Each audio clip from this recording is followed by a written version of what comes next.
श्री शिवाय नमस्तुभ्यं भक्तों। जय श्री कृष्णा। स्वागत है आप सबका हमारे YouTube चैनल प्रियंका शास्त्र ज्ञान में। भगवान भोलेनाथ की कृपा हम सब पर सदैव बनी रहे। भक्तों, आज के वीडियो में आप सुनेंगे नाग पंचमी से जुड़ी पौराणिक कथाएं।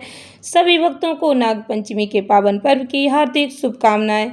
नाग पंचमी के दिन नाग देवता की कथा श्रवण करने से उत्तम लोक की प्राप्ति होती है। सर्पदंश का भय दूर होता है। नाग देवता की कृपा आप पर और आपके पूरे परिवार पर सदैव बनी रहती है। नाग देवता आपकी सदैव रक्षा करते हैं। पूर्ण श्रद्धा भक्ति के साथ श्रवण करें भविष्य पुराण में वर्णित इस व्रत कथा को। इसे श्रवण करने मात्र से आपके जीवन के सभी संकट दूर हो जाते हैं। जो भक्त पूर्ण श्रद्धा भक्ति के साथ नाग पंचमी के दिन नाग देवता की पूजा करते हैं, व्रत कथा श्रवण करते हैं, उन्हें उत्तम फल की प्राप्ति होती है। उनके घर पर देवाधिदेव महादेव की कृपा सदैव बनी रहती है। वीडियो में आगे बढ़ने से पहले कमेंट बॉक्स में पूर्ण श्रद्धा भक्ति के साथ हर हर महादेव जय श्री कृष्णा अवश्य लिखें। चैनल पर पहली बार विजिट हुए, पहली बार मेरी बात सुन रहे तो चैनल को सब्सक्राइब करके बेल आइकन अवश्य दबाएं। इससे हमारे वीडियो के नोटिफिकेशन आप तक पहुंचते रहें, क्योंकि इस तरह के वीडियो हम आपके लिए बनाते रहते हैं। सुमंतु मुनि बोले, राजन, अब मैं पंचमी कल्प का वर्णन करता हूँ। पंचमी तिथि नागों को अत्यंत प्रिय है और उन्हें आनंद देने वाली है।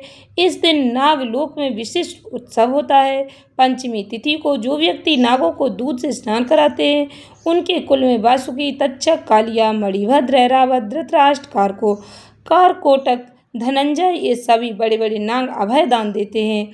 उनके कुल में सर्प का भय नहीं रहता। एक बार माता के शाप से नाग लोग जलने लग गए थे, इसीलिए उस दाह की व्यथा को दूर करने के लिए पंचमी को गाय के दूध से नागों को आज भी लोग स्नान कराते हैं। यदि गाय का दूध नहीं मिल पाता तब भी आप नाग देवता को दूध अवश्य पिलाएं, इससे सर्प भय नहीं रहता है। राजा ने पूछा, महाराज, नाग माता ने नागों को क्यों शाप दिया था और फिर वे कैसे बच गए? इसका आप विस्तार से वर्णन करें। सुमंतु मुनि ने कहा, एक बार राक्षसों और देवताओं ने मिलकर समुद्र मंथन किया। उस समय समुद्र से अतिशय श्वेत उच्चैश्रवा नाम का एक अश्व निकला। उसे देखकर नाग माता कद्रू ने अपनी सौत विनता से कहा कि देखो, यह अश्व श्वेत वर्ण का है, परंतु इसके बाल काले दिख रहे हैं। तब विनता ने कहा, ना तो यह श्वेत है, ना काला और ना लाल। यह सुनकर कद्रू ने कहा, मेरे साथ शर्त करो, यदि मैं इस अश्व के बालों को कृष्ण वर्ण का दिखा दूं तो तुम मेरी दासी हो जाओगी, और यदि नहीं दिखा सकी तो मैं तुम्हारी दासी हो जाऊंगी। विनीता ने यह शर्त स्वीकार कर ली। दोनों क्रोध करती हुई अपने अपने स्थान को चली गई। कद्रू ने अपने पुत्र नागों को बुलाकर सब वृतांत उन्हें सुना दिया और कहा कि पुत्रों, तुम अश्व के बाल के समान सूक्ष्म होकर उसके शरीर में लिपट जाओ, जिससे यह कृष्ण वर्ण का दिखाई देने लगे, ताकि मैं अपनी सौत विनता को जीतकर उसको अपनी दासी बना सकूं। माता के इस वचन को सुनकर नागों ने कहा कि माँ, यह छल तो हम लोग नहीं करेंगे, चाहे तुम्हारी जीत हो या हार, छल से जीतना बहुत बड़ा धर्म है। पुत्रों का यह वचन सुनकर कद्रू ने कहा, तुम लोग मेरी आज्ञा नहीं मानते, इसलिए मैं तुम्हें शाप देती हूँ कि पांडवों के वंश में उत्पन्न राजा जन्मेजय जब सर्प सत्र करेंगे तब उस यज्ञ में तुम सभी अग्नि में जल जाओगे। इतना कहकर कद्रू चुप हो गई। नागमण माता का शाप सुनकर बहुत घबराए और वासुकी को साथ में लेकर ब्रह्मा जी के पास पहुँचे। तब ब्रह्मा जी को अपना सारा वृत्तांत सुनाया। इस पर ब्रह्मा जी ने कहा, वासुकी, चिंता मत करो, मेरी बात सुनो। यायावर वंश में बहुत बड़ा तपस्वी जरत्कारु होंगे, उनके साथ अपनी बहन का विवाह कर देना। वह जो भी कहे उसका वचन स्वीकार करना। उसे आस्तिक नाम का विख्यात पुत्र उत्पन्न होगा। वह जन्मेजय के सर्प यज्ञ को रोकेगा और तुम लोगों की रक्षा करेगा। ब्रह्मा जी के इस वचन को सुनकर नागराज वासुकी आदि अतिशय प्रसन्न होने प्रणाम कर अपने लोक में आ गए। सुमंतु मुनि ने इस कथा को सुनाकर कहा, राजन, यह यज्ञ तुम्हारे पिता राजा जन्मेजय ने किया था। यही बात श्री कृष्ण भगवान भी धर्मराज युधिष्ठिर से कहते हैं। राजन, आज से 100 वर्ष के बाद सर्प यज्ञ होगा, जिसमें बड़े बड़े विस्तर और दुष्ट नाग नष्ट हो जाएंगे। करोड़ों नाग जब अग्नि में दग्ध होने लगेंगे तब आस्तिक नामक ब्राह्मण सर्प यज्ञ रोककर नागों की रक्षा करेंगे। ब्रह्मा जी ने पंचमी के दिन वर दिया था और आस्तिक मुनि ने पंचमी को ही नागों की रक्षा की थी। अतः पंचमी तिथि नागों को बहुत प्रिय है। पंचमी के दिन नागों की पूजा कर यह प्रार्थना करनी चाहिए कि जो नाग पृथ्वी में, आकाश में, स्वर्ग में, सूर्य की किरणों में, सरोवरों में, बापी, कूप, तालाब आदि में रहते हैं, वे सब हम पर प्रसन्न हो और हम उनको बार बार नमस्कार करते हैं। यह श्लोक अवश्य श्रवण करें। सर्वे नागा प्रियंतो मे एकेचित् पृथ्वी तले ये चाहेल मरी विस्था ये अंतरे दिखि संस्था ये नदीषु महानागा ये सरस्वती गामिना ये च वापि तागेषु तेषु सर्वेषु वै नमः। इस प्रकार नागों को विसर्जित कर ब्राह्मणों को भोजन कराना चाहिए। स्वयं अपने कुटुंबियों के साथ भोजन करना चाहिए। पहले मीठा भोजन करें, उसके बाद अपनी रुचि के अनुसार भोजन करें।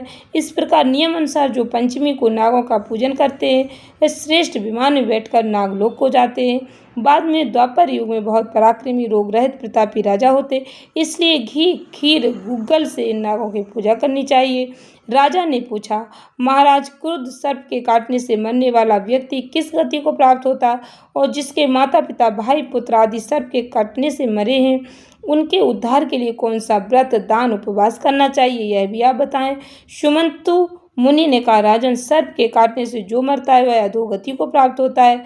निर्विष सर्प होता है जिसके माता पिता आदि सर्प के काटने से मरते हैं। उनकी सद्गति के लिए भाद्रपद के शुक्ल पक्ष की पंचमी तिथि को उपास कर नागों की पूजा करें। यह तिथि महापुण्य कही गई। इस प्रकार 12 महीने तक चतुर्थी तिथि के दिन एक बार भोजन करना चाहिए। पंचमी को व्रत कर नागों की पूजा करनी चाहिए। पृथ्वी पर नागों का चित्र अंकित कर सोने काष्ठ मिट्टी का नाग बनाकर पंचमी के दिन करवीर कमल चमेली आदि पुष्प गंध धूप और विविध नैवेद्यों से उनकी पूजा कर घी खीर और लड्डू उत्तम 5 ब्राह्मणों को खिलाएं। अनंत वासुकी शंख पद्म कम्बल करकोटक आदि 12 नागों की क्रमशः पूजा करें। आप किसी भी वस्तु का नाग बनाकर उसकी पूजा कर सकते हैं। इस प्रकार वर्ष पर्यंत व्रत या पूजन कर व्रत की पालना करनी चाहिए। बहुत से ब्राह्मणों को भोजन कराना चाहिए। विद्वान ब्राह्मण को सोने का नाग बनाकर उसे देना चाहिए। यह उद्यापन की विधि है। राजन, आपके पिता जन्मेजय ने भी अपने पिता परीक्षित के उद्धार के लिए व्रत किया था और सोने का बहुत भारी नाग अनेक गांवों ब्राह्मणों को दी थी। ऐसा करने पर वे पितृ ऋण से मुक्त हुए थे और परीक्षित ने भी उत्तम लोक को प्राप्त किया था। आप भी इसी प्रकार सोने का नाग बनाकर उनकी पूजा करें, उन्हें ब्राह्मणों को दान करें, इससे आप भी पितृ ऋण से मुक्त हो जाएंगे। राजन, जो कोई भी इस नागपंचमी को व्रत करेगा, सांप से डसे जाने पर भी वह शुभ लोक को प्राप्त होगा।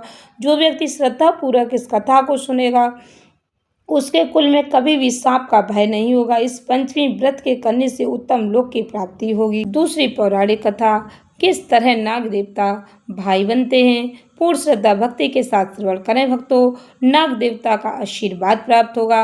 प्राचीन काल में एक सेठ जी के 7 पुत्र थे। 7 के विवाह हो चुके थे।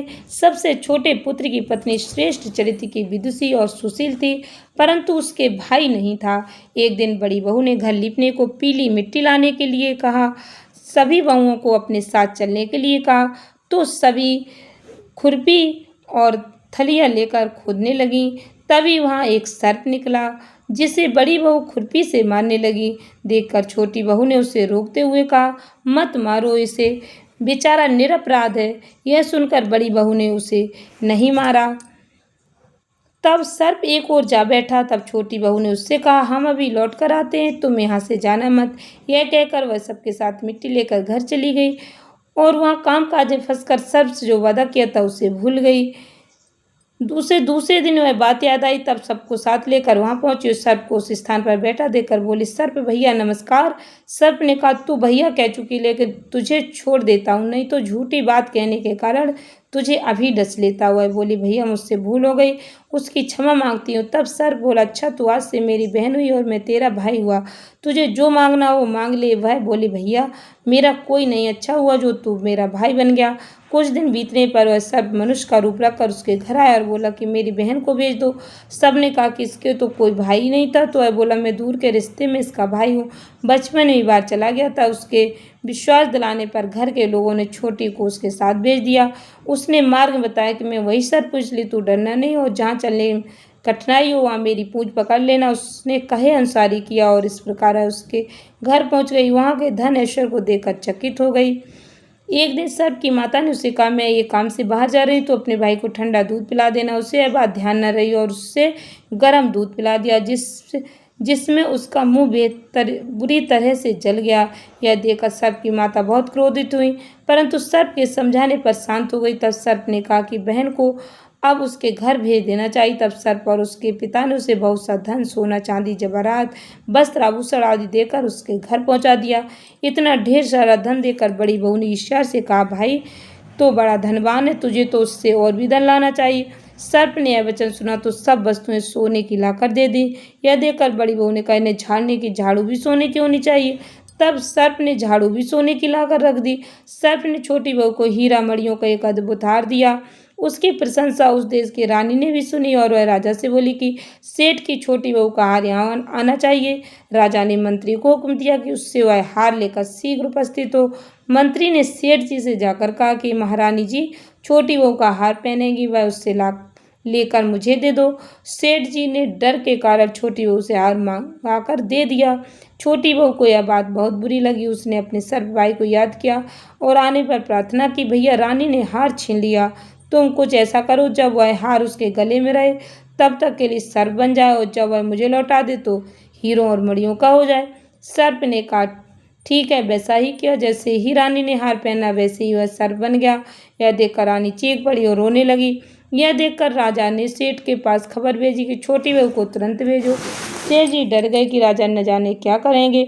वे स्वयं छोटी बहू को साथ लेकर उपस्थित हुए। राजा ने छोटी बहू से पूछा, तूने क्या जादू किया? मैं तुझे दंड दूंगा। छोटी बहू बोली, राजन दृष्टता क्षमा कीजिए, हार ही ऐसा है कि मेरे गले में हीरो और मणियों का रहता, दूसरे गले में सर्प बन जाता। यह सुनकर राजा ने सर्प बना हार उसे देकर कहा, अभी पहन कर दिखाओ। छोटी बहू ने जैसे ही उसे पहना वैसे ही हीरो मणियों का हो गया। यह देखकर राजा को उसकी बात का विश्वास हो गया और उसने प्रसन्न होकर उसे बहुत सी मुद्राएं पुरस्कार में दी। छोटी बहू वह अपने हार और इन मुद्राओं के सहित घर लौट आई। उसके धन को देखकर बड़ी बहू ने ईर्ष्या के कारण उसके पति को सिखाया कि छोटी बहू के पास कहीं से धन आया है। यह सुनकर उसके पति ने अपनी पत्नी को बुलाकर कहा, ठीक ठीक बता कि यह धन तुझे कौन देता है। तब वह सर्प को याद करने लगी। तब उसी समय सर्प ने प्रकट होकर कहा कि यदि मेरी धर्म बहन के आचरण पर संदेह प्रकट करेगा तो मैं उसे खा लूंगा। यह सुनकर छोटी बहू का पति बहुत प्रसन्न हुआ और उसने सर्प देवता का बड़ा सत्कार किया। उसी दिन से नाग पंचमी का त्योहार मनाया जाता और स्त्रियां सर्प को भाई मानकर उनकी पूजा करती हैं। आशा करती हूँ वीडियो में बताई जानकारी अच्छी लगी होगी। इस ज्ञानवर्धक वीडियो को अधिक से अधिक लोगों तक अवश्य शेयर करें। इससे हमारे सनातन संस्कृति की जानकारी जन जन तक पहुँच सके। धन्यवाद भक्तों। श्री शिवाय नमस्तुभ्यं।